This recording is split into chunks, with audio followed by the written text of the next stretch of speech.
大家好，再次歡迎大家嚟到強化香港作為超級聯繫人嘅角色嘅討論環節。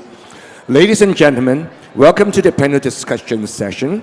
We are most honored to have 4 heavyweight experts joining us to discuss an important and much hot topic, that is strengthening Hong Kong's role as a superconnector. This session will primarily be conducted in Cantonese. However, when speaking with Jeremy, I will switch to English. Simultaneous interpretation service is available. If you require a headset, please reach out to our supporting staff for assistance. 今年3月份啦，全國兩會期間，國務院總理咧喺政府工作報告裏邊提到，支持港澳深化國際交往合作，引起香港各界嘅高度關注同埋熱烈嘅討論。眾所周知啦，香港自開埠以嚟咧，一直都係聯通中外嘅重要橋梁，國際化嘅基因深植於香港經濟同埋社會嘅方方面面，更係香港賴以立足同發展嘅基石。我咧就見到大會同我寫咗好長嘅稿，不過咧我覺得就太長啦。咁咧，不如我咧就而家咧就開始我哋俾多啲時間我哋啲講者咧去同我哋分享啦。咁今日咧討論環節咧共有2輪嘉賓發言嘅，我將會分別向嘉賓提問。由於時間嘅關係啦，各位嘉賓喺第一輪嘅發言時間咧係每人5分鐘，而第二輪咧就係4分鐘。而家首先我想向鄧希偉教授請教啦。鄧教授咧係香港大學經管學院副院長對外事務，同時兼任香港大學亞洲環球研究所嘅所長。鄧教授，美國總統特朗普重掌白宮唔到3個月咧，就推出咗一浪接一浪嘅關稅政策。現行嘅世界貿易秩序咧，而家都面臨好大嘅衝擊嘅。相信咧唔可以避免會促使全球產業鏈同埋供應鏈加快咁重組。鄧教授，你作為長期從事國際貿易同埋產業結構研究嘅著名學者，近年主理咗多個關於香港工業發展嘅政策研究項目。咁你認為啦，喺未來一段時間，世界經貿格局急速轉變嘅形勢之下，香港可以擔當點樣嘅角色呢？同時間面對全球產業鏈同埋供應鏈嘅重新佈局，香港點樣透過推動新型工業化，為國家經濟實現高質量發展，尤其係構建現代化產業系統作出貢獻呢？多謝吳議員，你好似問咗4個問題喎，等陣時間。咁我有5分鐘，咁不如咁啦。其實因為今日我哋都聽咗好幾個主題演講嚇，包括局長葉太同埋盧會長。咁大家都知道，其實即係香港好明顯嘅優勢，即係你今日去 DeepSeek，你問有咩優勢都係嗰啲㗎啦嚇，由國際嘅底蘊一路以嚟都係ITC 啦嚇，貿易嘅中心 IFC 啦，金融中心普通法，即係我可以用15分鐘再重複頭先幾位演講嘉賓嘅即係對香港嘅優勢嘅一啲嘅概括。咁但係問題就係，即係自從19年到而家，咁我哋經濟確實咧係有少少步伐好似受到一啲嘅阻礙。咁同一時間咧，大家由開頭覺得即係香港做翻原本嘅金融中心或者貿易中心嘅角色 OK 嘅，唔需要搞咩新型工業啊，去發現一啲新嘅經濟活動。到而家全民都覺得我哋要轉型啦。咁呢個亦都係個好大嘅一個認知嘅一個跨越嚟㗎嚇，即係政府又好、市民又好、學者又好，都覺得我哋要轉型。但係轉型嘅方向係乜嘢咧？咁眾說紛紜啊，有啲就係話咁我哋睇中央講啦嚇，之前就8大中心，而家就係3大中心加一個人才高地，即係都係我哋可以考慮做嘅。但係反而我就係想講一啲大家可能少啲聽，但我又覺得比較重要啲嘅嘢就係，即係我哋究竟有幾了解呢個即係新嘅全球格局咧？同埋我哋本身係咪喺嗰個基礎建設又好，喺我哋嗰個institution 嗰個制度又好，或者本身我哋嘅網絡係咪令到我哋已經準備好迎接一啲新嘅全球化轉型嘅一啲紅利或者一啲機遇呢？咁即係 instead of 講太多理論啦，即係我作為一個教授，我可以講幾個鐘理論。即係我淨係分享兩樣嘢啦。咁即係大家食飯可能想聽翻啲比較新啲過癮啲嘅嘢。就係第一樣嘢咧，就係我最近咧喺港大咧忙乜嘢咧？就唔係忙研究，我就係忙咧帶好多國內嘅 CEO 啊、總裁咧去全球去考察。咁我哋喺經管學院咧做好多呢啲高管培訓。咁佢哋已經咧對喺香港或者喺北京上堂冇興趣㗎啦。佢話你要帶我去沙特，你要帶我去印尼去睇下當地嘅情況。咁去到睇嘅時候咧，發覺咧第一出海即係國內嘅企業想走出去咧，個動力咧係好大。一方面係地緣政治啦，特別係關稅啦。第二咧就係國內嘅經濟咧，確實咧係有啲飽和嘅情況嘅，即係以前就叫做產能過剩啦，而家叫做需求不足咁樣。咁所以佢哋想走出去，發掘啲新嘅市場或者新嘅即係生產基地咁樣。但係發現嗰度咧，其實咧亦都冇想象中咁簡單。譬如話去到沙地阿拉伯，我發覺原來夜晚食飯唔可以飲酒嘅。咁呢個對好多國內嘅大老闆嚟講咧，係個挑戰嚟嘅。即係我同佢哋出去食飯，45分鐘就食完㗎啦。因為冇酒飲咧，拖唔到2-3個鐘。去到印尼咧，就大家發覺哇，原來同20年前一樣咧，都係咧交通非常之擠塞。同埋你要適應當地嘅即係工作嘅文化啦，即係時間上可能佢一日要祈禱5次啊，又或者佢哋本身嗰個生產力咧未如即係中國嘅工人平均嘅生產力，即係諸如此類咁樣。咁我講咁多啲例子，想講乜嘢咧？想講就係話，第一我哋對嗰啲新嘅市場嘅認知咧，係仲有一個距離。咁我哋作為大學教授咧，即係好有一個責任感咧，係要希望將呢個距離收窄下。咁一方面就係即係幫呢啲企業家解決嘅困難啦，另一方面就係增加嗰個即係知識啊，同埋對佢哋嘅文化嘅認知同埋尊重。咁但係呢樣嘢咧，其實應該係全個香港需要去調整嘅。譬如話，而家我哋好想啲中東嘅生意嚟香港投資嚟香港，吸引佢哋嚟啦。有一點咧，即係大家可能覺得唔係好重要，但係其實非常重要咧，就係好多呢啲設備，包括酒店咧，都冇一個叫做所謂叫做祈禱房。即係如果佢哋揾唔到地方祈禱咧，佢哋係好快就決定我唔會嚟呢個地方同你傾生意或者上堂或者做咩咁好。咁呢啲咧都係一個需要新嘅認知去跨越呢個即係 knowledge gap，先至令到咧我哋可以再走去下一步咧，即係成為香港作為中國對外一啲新興國家全球南方嘅一個橋梁。咁我可以再講落去啦。你第二個問題咧講到新型工業，或者我再有機會嘅時候再回答啦。新型工業咧其實咧就係一個產業鏈嘅上游同埋下游咧，香港咧一路咧都係有個優勢喺度嘅。咁點樣可以將上下游做大個餅？就首先咧，又係要認知大灣區全球中游嗰啲部分咧，我哋有咩可以做到貢獻咁樣啊？咁我見到時間夠啦，咁可以遲啲再傾。多謝晒阿鄧教授嘅分享。跟住落嚟咧，我又想請下我個好同事啊，黃錦輝議員。咁啊，黃議員除咗係立法會議員之外咧，同時亦都擔任香港中文大學工程學院嘅副院長外務，以及香港科技創新聯盟副主席兼秘書長。咁黃教授，你作為具有大學同埋創科背景嘅立法會議員，我首先想請教下你有關香港科技發展嘅問題啊。咁近年咧，國際間喺科技領域嘅競爭越嚟越激烈啦。全球似乎正係出現緊一個由美國主導嘅西方陣營，以及一個由中國領軍嘅南方陣營。咁面對當前國際科技嘅發展出現咗分化嘅趨勢，香港如果要打造國際創新科技中心，應該點樣適應呢種轉變呢？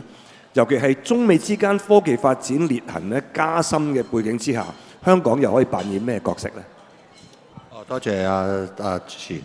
我諗大家都聽好多有關我哋即係香港自己本身嗰個有啲軟實力嘅優勢啦。咁我哋一般市民其實聽呢件事情嘅時候，好似冇乜感覺咁。咁我就比較幸運啦，有機會成日都去其他嘅地方去行，或者甚至喺內地啊咁樣。咁其實內地也好，國外也好咧，其實都係即係好覺得呢個軟實力嘅香港軟實力咧，係的確係幫到佢可以去進一步去發展嘅嚇。咁頭先提到個科技嘅嗰個題目呢，其實全世界都係非常之重視呢個即係科技嘅發展啦。其實簡單而言就係話因為成日都講話我哋唔可以食老本啦。有陣時如果你顧住食老本嘅時候呢，咁當你嗰個老本行業係不能夠向前行嘅時候呢，咁可能就會令到你即係經濟嘅衰退。所以你睇到譬如話美國呢，早幾十年嗰陣時候咧已經開始去做一啲即係創科產業咁樣樣。咁依家我哋其他嘅國家地區，包括香港都喺度跟進緊啦嚇。咁你睇到我哋香港自己依家其實自從2015年嘅11月份，我哋成立咗我哋嘅創科局之後呢，一路喺度投資好多啦，就喺我哋嗰個即係創科嘅政策嘅入邊嘅。譬如話近呢2-3年，我哋總共投資咗大概有2000億啦嚇。咁或者係近期少少嘅我哋有一啲同國際合作嘅項目投咗100億嘅嘅Inno Hong Kong 嘅計劃啦，就呢個計劃咧係主要咧去吸引多啲外國嘅學校外國嘅研究員咁過嚟到同我哋合作嘅。咁再加上最近亦都有一個100億嘅產學研一家嘅計劃，呢一個咧就係做一啲我哋所謂嘅要落地嘅一啲科技咁樣樣嘅。咁你睇到即係全香港政府咧，其實係投資咗好多，而且呢啲咧亦都製造到好多機會咧，俾一啲外國嘅或者係我哋所謂嘅海歸嘅學生海歸嘅教授咧，就翻嚟香港。咁啱啱主持人提到嗰個有關中美即係貿易戰嗰個題目啦嚇。咁的確係因為呢件事情咧，又引發咗科技戰啦。咁喺呢一刻入邊呢1-2年入邊咧，有好多嘅教授或者學生咧，都碰到少少有啲移民上嘅問題、簽證嘅問題。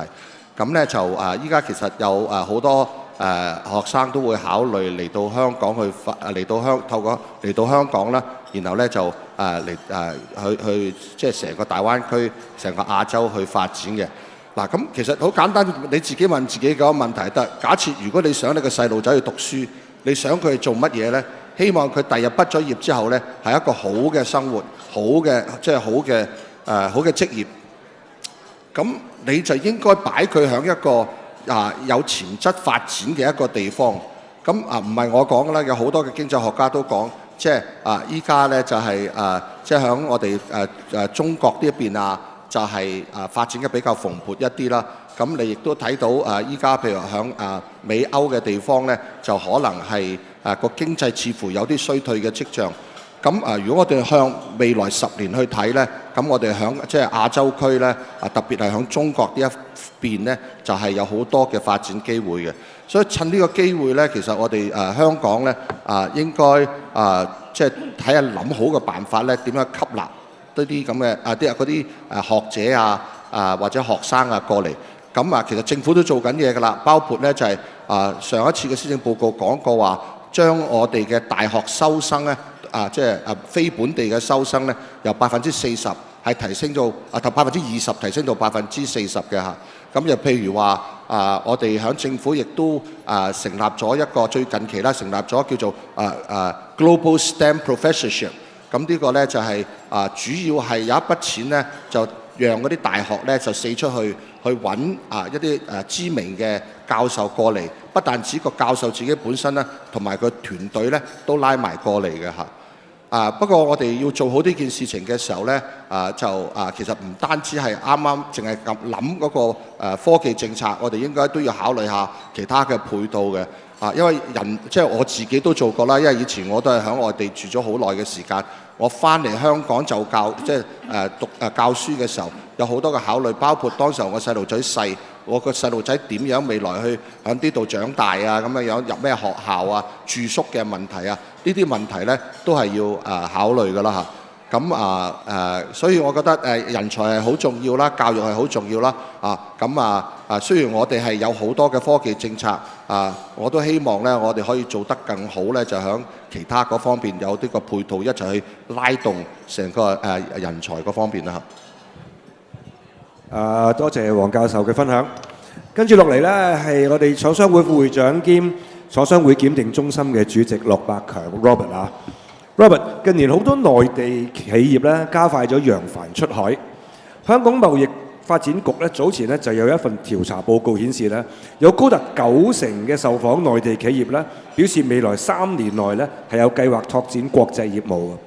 咁啊 Robert 啊，你喺長期從事紡織同埋製衣嘅工業家，又係廠商會檢定中心嘅主席，最近領導檢定中心嘅團隊開設咗一系列協助內地企業走出去嘅專業服務喎。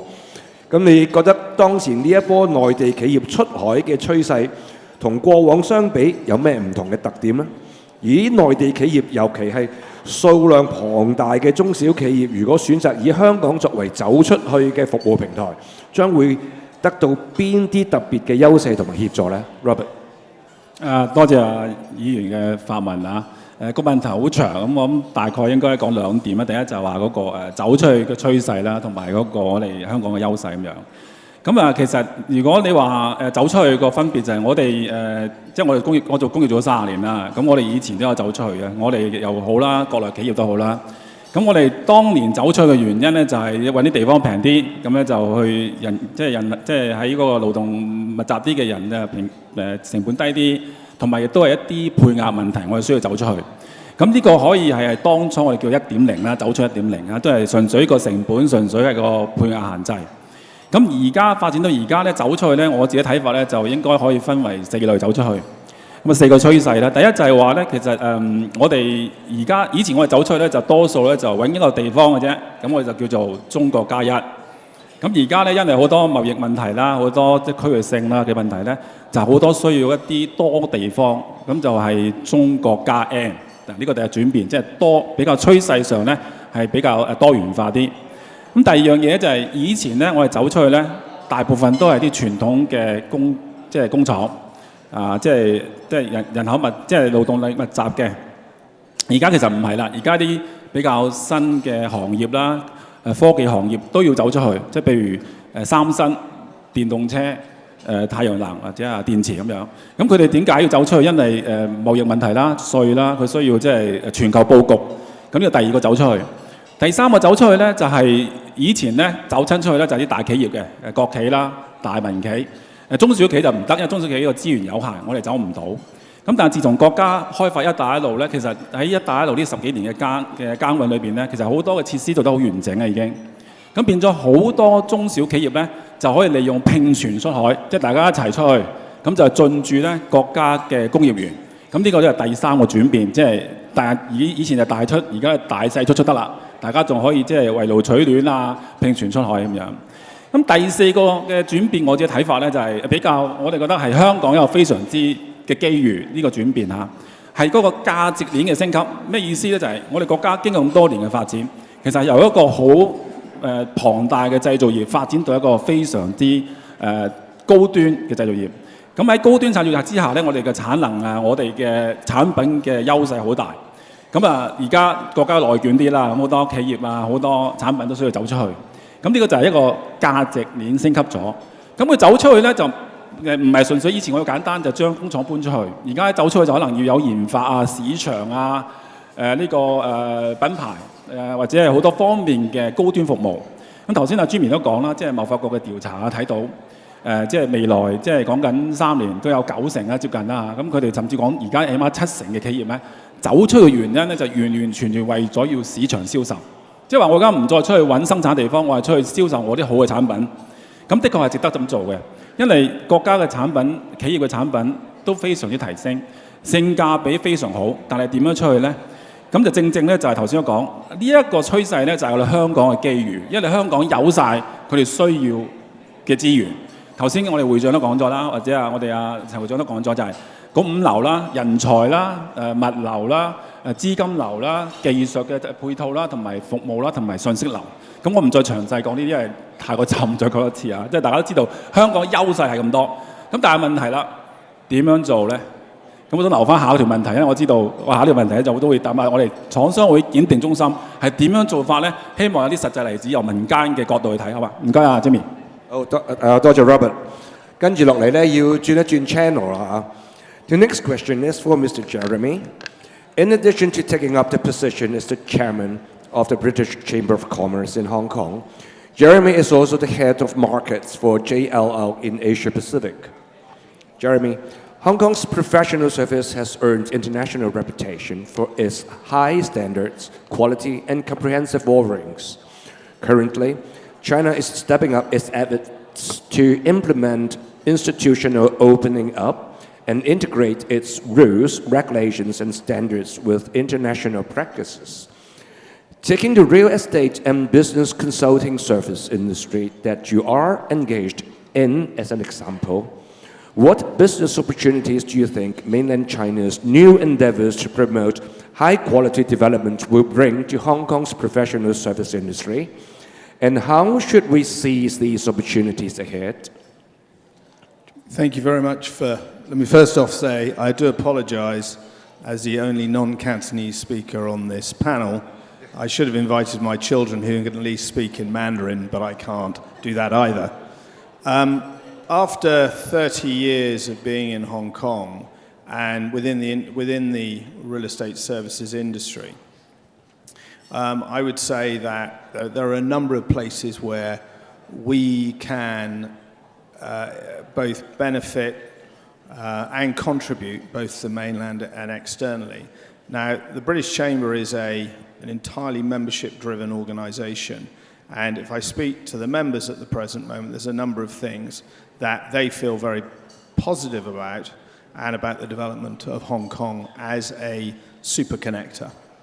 And that continues to the case today, and I think that there is a huge amount from what the other panelists have spoken about in terms of the in and out of China to the rest of the world and into China through Hong Kong, which all conversations we're having tend to suggest this is the place to do that.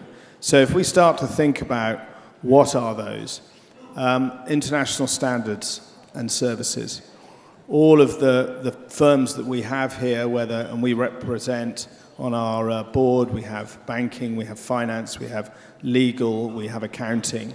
Those are absolutely services that have already bridged the gap between Hong Kong and China and can see the advantage of so doing. We can bring that increasingly education through those services as business go out of Hong Kong. And I think we've got to be confident in that ability to be able to do so. I think there are other pieces. The green agenda is a very big part of what Britain feels that they add to the agenda at the present moment. And as China moves towards a 2060 zero carbon environment, then I think they're doing a lot of things that we together can do as we take to the rest of the world. And I think that's a huge positive, both for the business and obviously for the environment as a whole. I think the ability to take investment and diversify. In the last 2 weeks alone, I've spoken to most probably 4 or 5 different private wealth management companies that are looking for opportunity. And the great thing about capital is capital goes where returns can be found. And it tends to root those out. So I thought Dr. Chan's comment earlier around finding other markets. Hong Kong can do that, and I think is doing it very well at the moment, into Southeast Asia and beyond. So from my point of view, what we need to do is we need to focus, again, as Dr. Wong mentioned earlier, about education. We need to upskill. We need to get into that particular space. And that education element, I was up at 2 international schools this week. The demand for that in Hong Kong, both from the mainland, domestically and internationally, is only going up. And what we're finding is that through our education committees, through our business finance committees, everyone is getting more and more confident and feel better about where we're going, and therefore people are more focused here. I think I'd make the last point is that as it relates to promoting Hong Kong's brand, I think that as a consequence of what has happened, we need and can be more confident than we are. We have a tendency to look back, and I think we can be very future ready if we start looking forward and thinking very clearly about the system that we have in place and how we promote that system, because there are two systems, obviously, in this one country. Thank you, Jeremy, for your sharing. 我哋而家第二輪嘅問題啦，好啦，咁呢，我哋都係想問下鄧教授先咯。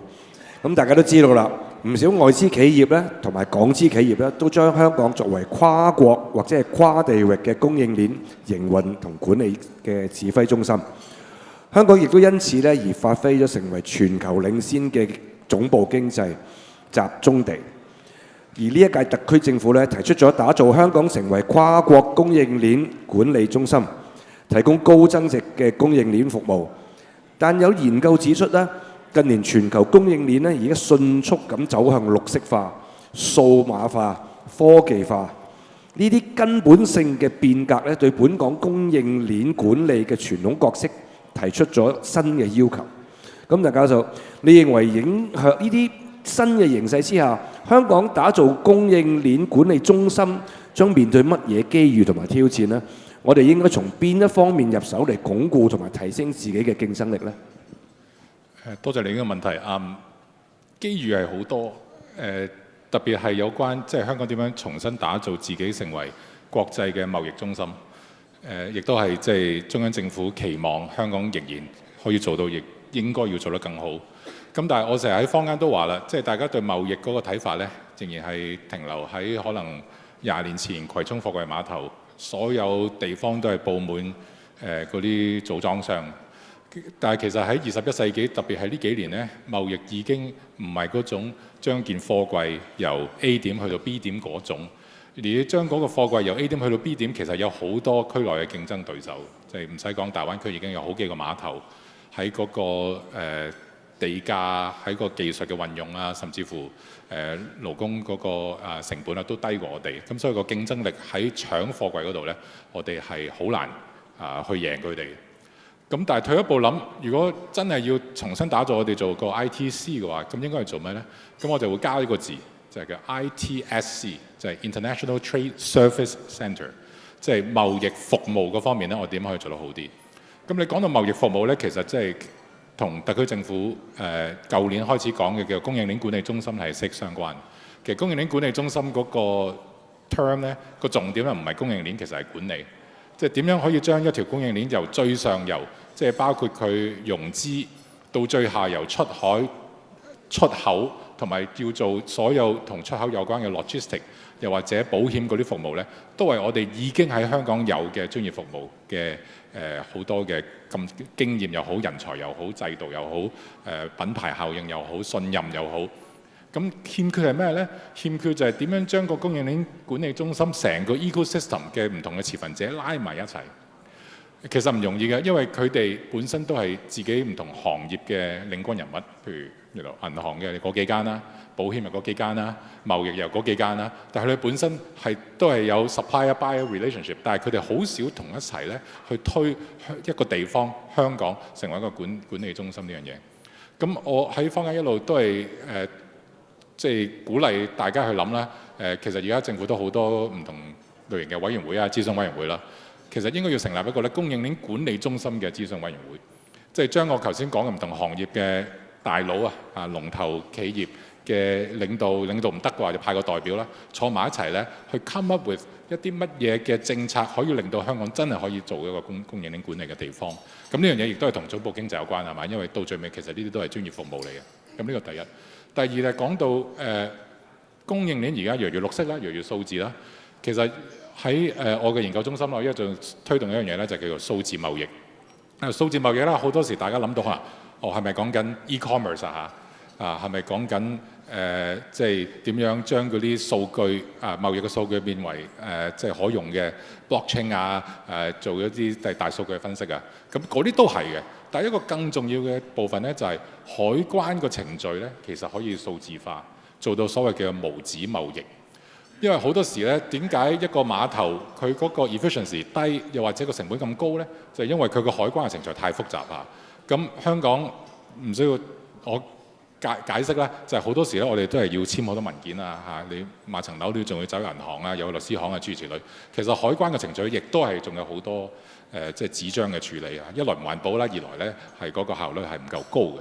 咁所以我覺得咧，香港咧其實可以考慮做一個叫做 paperless trade， 叫做無紙貿易，亦都可以參與區內咧好多咧同數字貿易有關嘅即係嗰啲協議啊，或者嗰啲機構咧，去推動香港咧點樣可以令到第一碼頭嗰個同埋嗰個貿易嗰個成本降低啦，同時咧喺個過程裏面咧會製造到好多嘅大數據咧，亦都令到我哋可以分析全球經濟個改變啦，同埋香港本身喺個全球網絡嗰個地位咧係有咩需要係再推進一步咁樣。咁基本上係兩點啦，第一就係有關 digital trade 嘅，第二就係供應鏈管理中心咧係一個 professional service 專業服務嘅 ecosystem 嘅重整，跟住咧落嚟咧就係總部經濟諸如此類就會翻嚟。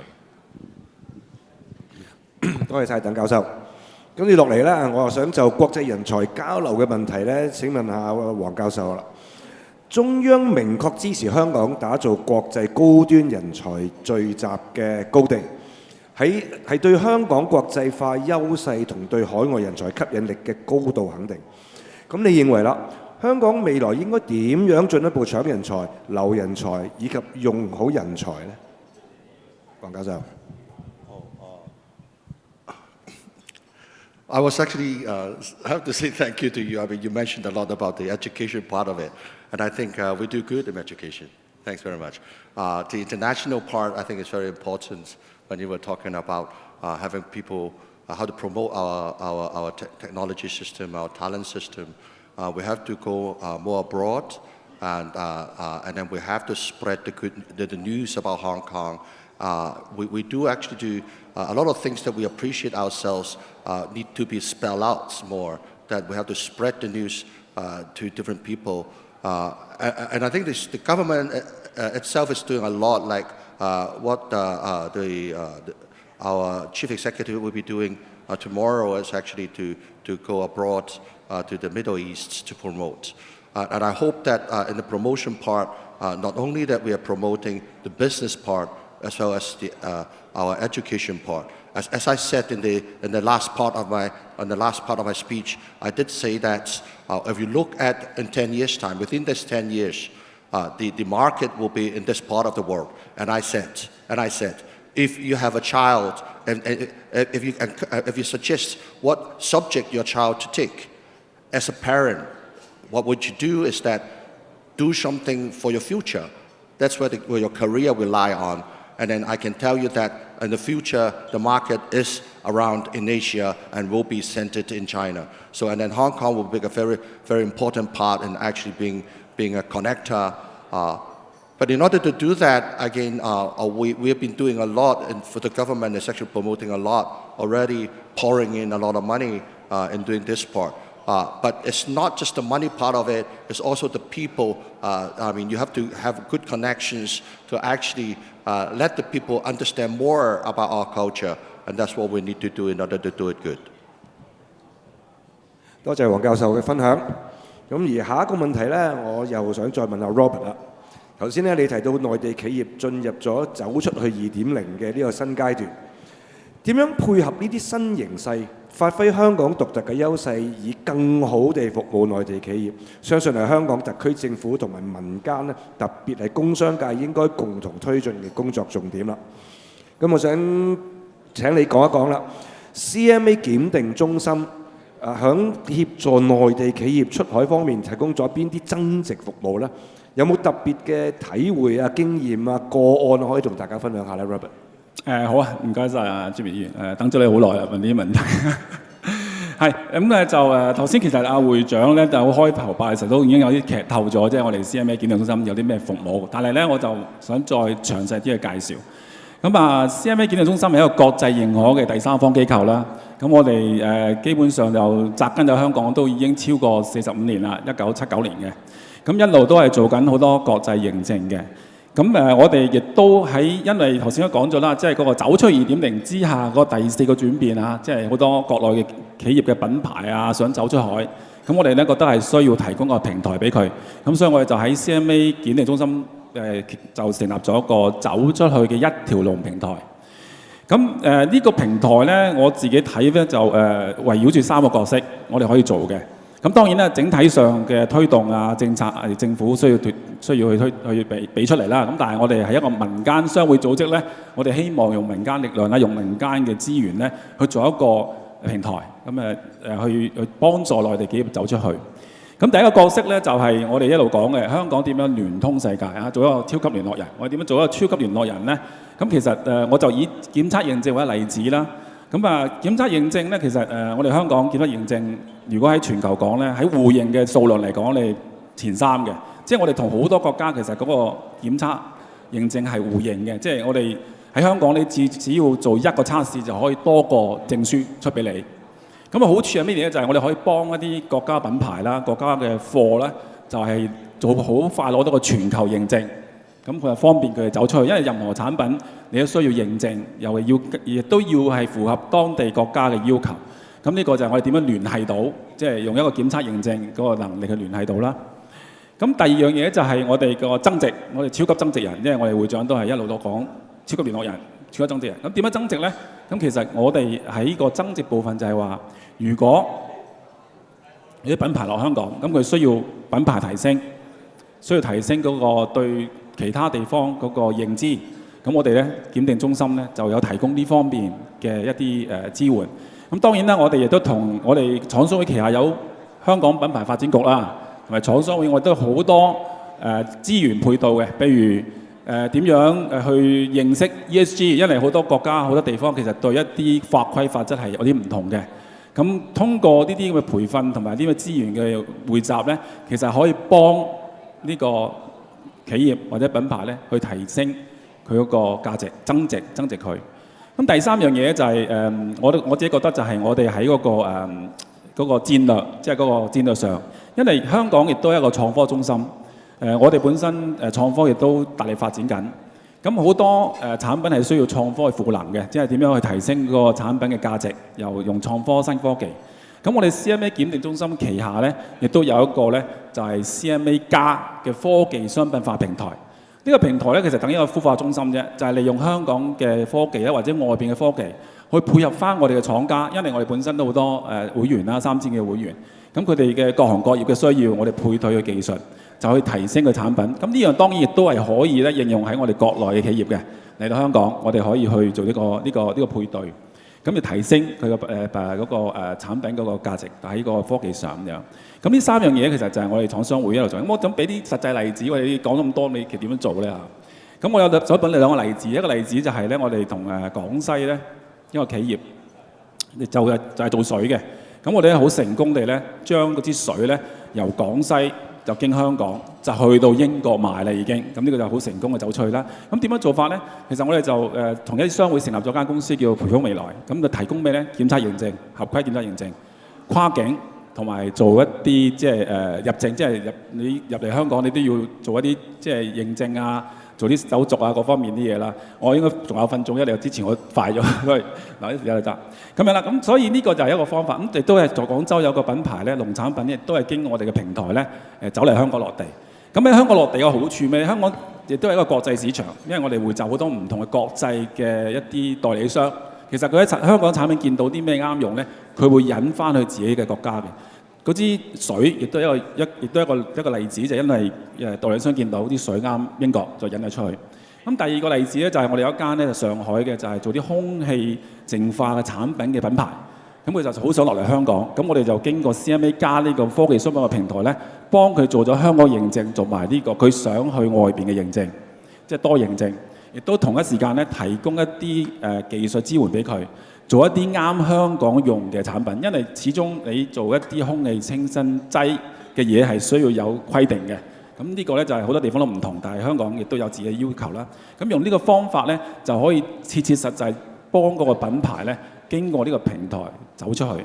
咁呢2個只係2個例子啊，仲好多其實做緊嘅。咁希望咧喺呢方面俾到大家有個概念，亦都歡迎大家同我哋廠商會嘅檢定中心聯絡呢個走出去平台啊。多謝主席。Okay, 唔該晒 Robert. Now we have arrived at the final question today. Jeremy, many analysts believe that under the heightened pressure from U.S. tariff policies, China and its traditional markets, especially the European countries, are bound to enhance mutual collaboration due to facing the common challenges. As the chairman of British Chamber, do your observations support this view? And how should Hong Kong, as an important link between China and overseas markets, seize the opportunities arising from such new developments? So, if I may just once talked about what they should read at university. My two eldest children are reading public relations and Mandarin, the other one's doing Mandarin. So I agree with that premise and where we're going to go in the next 10 years. I think the quick answer to the question is that under the new British government, we've got a much more pragmatic approach. And I can tell you from personal experience, and since they have taken office, their primary aim is growth. And you'll have seen it in almost all the press. And when we've had senior officials coming to Hong Kong, it is about learning. It is about our shared history, obviously, which is long and distinguished. And how do we do that? And it's worth reminding the room that Britain is the largest FDI contributor to Hong Kong. So as a consequence, there's a lot of reasons why this works. And I think that our conversations show that as long as we can be consistent in policy, the sort of no surprises, I think that will continue. I think in terms of Hong Kong seizing the opportunity, I think there's a number of things that we're trying to do. So as a chamber, for instance, we are getting behind the original brand slogan of Asia's World City. And we're trying to redefine that for today, not for when it came out, but for what it feels like today. And that knowledge is so important to the outside world and how we go about promoting Hong Kong. We've gone down the route of a very simple methodology of trying to focus on 4 pillars, that is, live, work, play, learn. Because we've tended to find in the past that we've tended to focus almost exclusively on the work, and it's been done in a rather piecemeal fashion. The fact of the matter is Hong Kong is a fantastic place to live. It's a fantastic place to play, and we've already heard how well we can learn here. So if you start to think about that as a brand promotion, then you can start to talk about the great things that Hong Kong can do and be part of that process.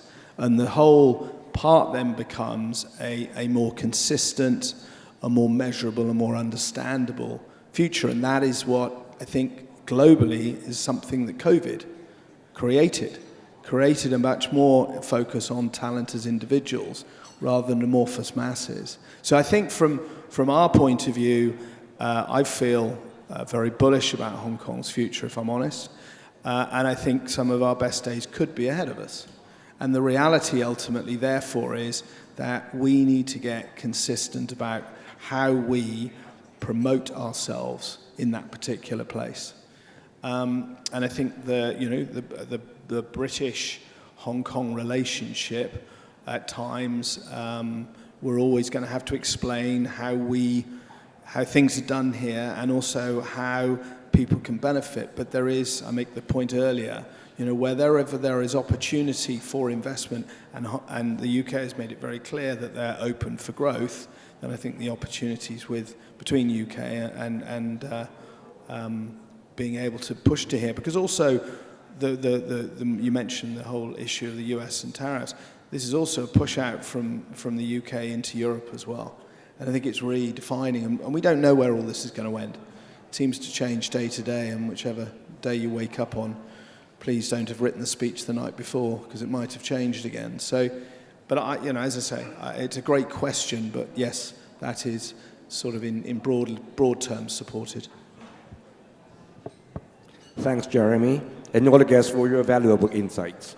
咁啊，嗱，其實咧就今日咧就我代表廠商會咧就好感謝咧行政會議非官守議員嘅召集人葉劉淑儀議員啦，同埋陳百里署理局長嘅精彩嘅主旨演講，亦都要再次多謝咧4位嘉賓嘅分享，包括黃錦星議員啦、鄧希偉教授啦、駱百強主席啦。And thank you, Jeremy, for the wonderful sharing。感謝各位嘉賓為香港深化國際交往合作作出嘅努力，為大家提供咗富有啟發性嘅意見。最後呢，我亦都代表廠商會多謝各位嘅出席同埋支持，亦都衷心希望香港業界咧能夠喺中央政府嘅支持同埋特區政府嘅帶領之下咧，圍繞住8大中心嘅方向發展，攜手加強有關領域嘅國際合作，進一步鞏固並提升自身嘅國際化優勢，推動香港經濟邁向新里程。多謝晒咁多位。